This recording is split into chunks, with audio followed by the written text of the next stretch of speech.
여야 반응 어떻게 나오고 있는지 알아보겠습니다. 지난 금요일까지만 해도 유승민 원내대표가 청와대를 정면 반박하면서 이것이 여권과 야권의 대결 국면이 아니라 행정부와 입법부 간의 갈등 양상 같은 그런 모습이 나타나는데요. 오늘은 좀 다른 양상을 보이고 있습니다. 국회에 취재하고 있는 이만수 기자 연결돼 있습니다. 이 기자 나오십시오. 네, 국회입니다. 네. 먼저 새누리당 반응 어떻게 나오고 있습니까?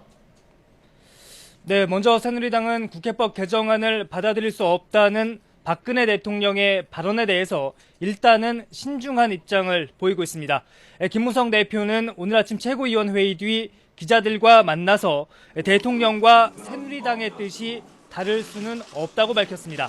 박 대통령의 발언은 충분히 검토를 거친 뒤에 나왔을 것이라면서 이같이 말했습니다. 김 대표는 그러면서도 국회법 개정안은 위헌 여부가 핵심인데 당내 전문가들과 함께 논의해 볼 것이라고 설명했습니다. 청와대와는 대립각을 세우려 하지 않으면서도 여러 논란이 있는 만큼 대응책을 찾아보겠다는 뜻으로 읽힙니다. 국회법 개정안이 강제성이 있는 것인지 없는 것인지 여야가 입장을 정리해달라는 청와대의 요구에 대해서는 새누리당은 강제성이 없는 것이라면서 분명히 선을 그었습니다.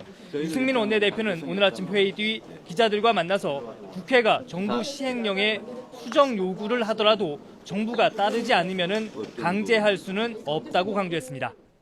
네.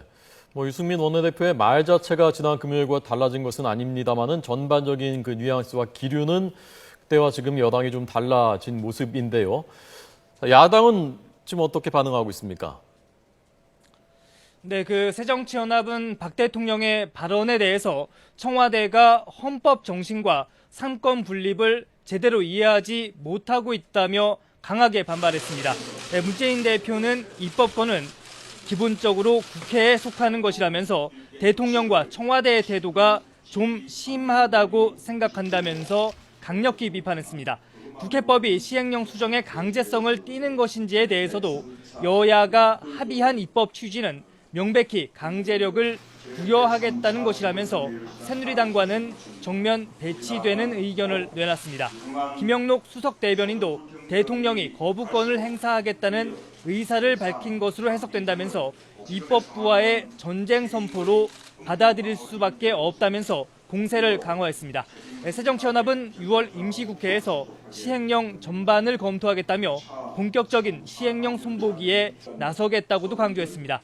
이와 관련해 오늘 오후에 자체적으로 선별한 모법과 위배되는 시행령 사례를 발표할 예정이기도 합니다. 국회법 개정안을 두고 청와대와 국회의 충돌에 이어서 강제성을 두고 여야 입장이 극명하게 갈리며 전국은 당분간 국회법 후폭풍이 불가피해 보입니다. 지금까지 국회에서 YTN 이만수입니다.